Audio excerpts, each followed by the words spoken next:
Sa episode na to, magtatry ako ng tagi-isang chicken dish from Luzon, Visayas, and Mindanao. But, hindi ito yung mga usual na chicken dishes na alam ng karamihan. These are regional specialties that you may not have heard of. At lahat ng mga recipes na to, first time ko lang matatry at matitikman sa video na to.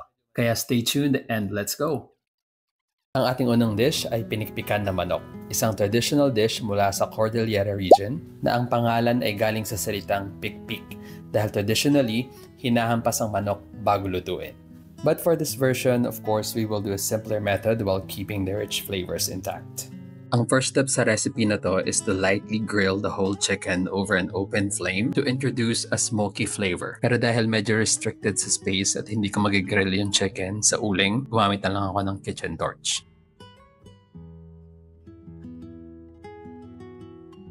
Then, tinadad ko lang yung buong manok into serving sizes at sinet aside ko for the next step. Sunod na nga yung pag-saute natin ng ating mga aromatics. Ito yung onion and ginger na igigisa natin until fragrant or lightly browned. Pagkatapos ilalagay natin sa kawali yung ating mga manok. At lulutuin natin to hanggang medyo mag-brown din yung meat ng chicken. Once achieved na to, mag-a-add tayo ng 4 cups of water. Takpan lang ang kawali at hintayin kumulo. Sunod na ilalagay yung slices ng etag, which is a smoked and fermented pork from Cordilleras. Sabi sa recipe, gumamit ng 1 cup pero half cup lang muna yung nilagay ko kasi gusto ko munang matest kung ano yung magiging lasa ng sabaw pagkalagay ko ng etag. Nilagay ko na din yung sayote, din tinakpan ko ulit yung kawali at pinakulo. Tinikman ko na yung sabaw at nagkaroon na siya ng alat at umami pero medyo kulang pa so nagdagdag pa ako ng etag. Pinakulo ko pa ulit to hanggang maluto yung sayote. And then our pinikpikang manok is done. Ayan, so ito na nga yung ating first dish, yung ating pinikpikang manok. Sobrang excited na ako na kainin to. Medyo gutom na din ako eh. Pero syempre, tinikman ko to bago ko siya tinanggal sa fire. And ngayon, titikman ulit natin para mas ma-describe ko sa inyo. Unahin natin yung sabaw. Wow, ang rich nung lasa. Tapos ang smoky nung broth. Syempre, dahil nga ginrill natin yung ating chicken or tinorch natin before natin niluto. Kaya, mas may ganun siyang flavor dun sa broth. Tapos try naman natin tong ating chicken. Ang lambutan ng chicken kasi ang tagal natin siyang sinemmer dun sa ating stove. Ang sarap. Ang sarap din ng chicken. Nanuot talaga yung lasa nung pinaka-broth doon sa ating chicken. For sure, kung native na manok yung ginamit natin dito, mas lalabas pa yung enhanced na flavor ng chicken. Pero ang sarap nito. Tapos itry ko naman tong etag. Etag? Hindi ko alam paano to sabihin eh. Etag na. Etag. With the sabaw. Yung etag, grabe. Yung umami na inadya doon sa broth, talagang na-boost yung richness at yung lasa ng ating sabaw. Alam mo yung naka-jacket ka, tapos umuulan sa Baguio. Ganong vibes. Tapos may warm na sabaw. Very comforting and very perfect sa mga ganong vibes. For sure, ang sarap nito sa kanin kasi sobrang malasang-malasa talaga yung sabaw niya. Wala pa akong kanin ngayon, nagsasaing pa ako. So, hihintayin ko pa yon. But yeah, sobrang ibang experience to sa sinabawang manok. Aakalain mo medyo mukha siyang tinola dahil nung sayote, nung luya. Pero sobrang ibang flavor profile pa siya. Kaya sana matry nyo din. Punta naman tayo ngayon dun sa ating next recipe. Masarap talaga kumain ng pinikpikan. Now, let's head to Visayas for chicken halang-halang. If you love spicy food, this one is for you. Para itong spicy na tinola na may gata. Creamy, spicy, at sobrang flavorful. So, nag-heat lang ako ng pan at nilagyan ko ng oil. Then, I added the onion, garlic, and ginger. Next step is to add the chicken, which we will cook until lightly brown. Pag nagkakulay na yung manok, mag-a-add na tayo ng water at coconut milk.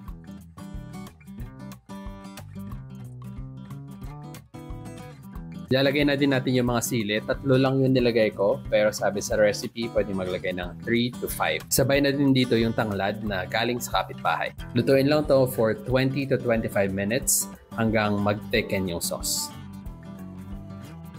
Mag-add lang ng ground black pepper at salt to taste. Pwede rin kayo mag-add ng patis as pampalasa. And the chicken halang-halang is ready. Okay.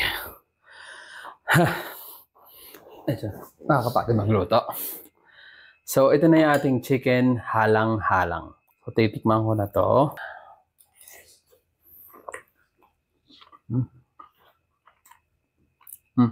Meron siya talagang sipa.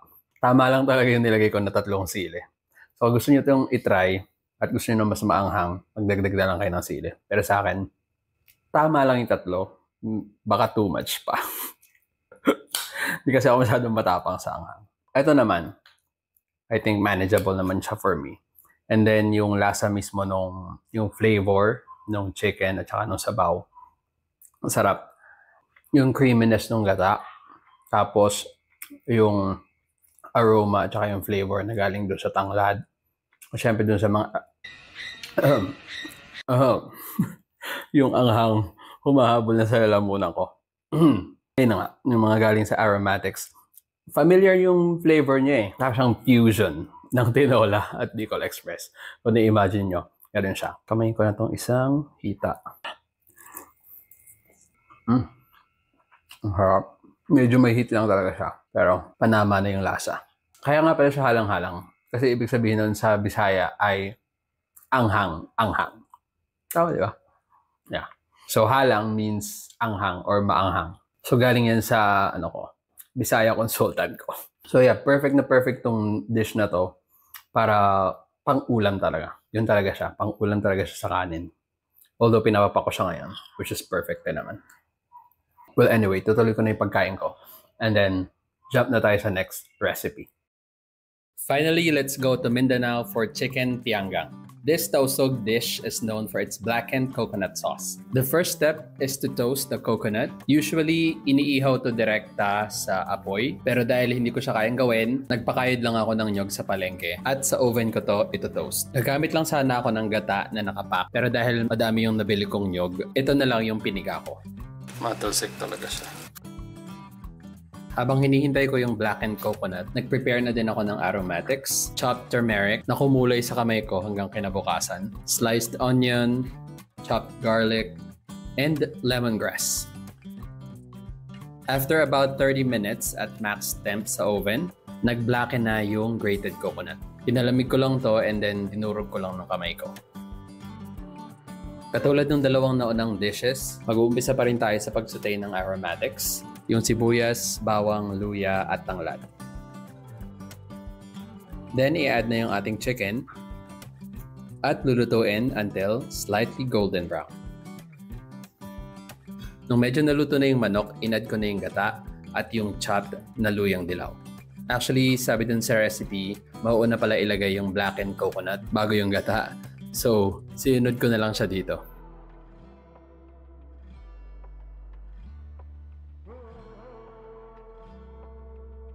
Tinuloy ko lang yung pagluluto hanggang thick na yung sauce niya at malambot na yung chicken. Tinimpalahan ko lang ulit ng salt and black pepper. And here it is, chicken pianggang.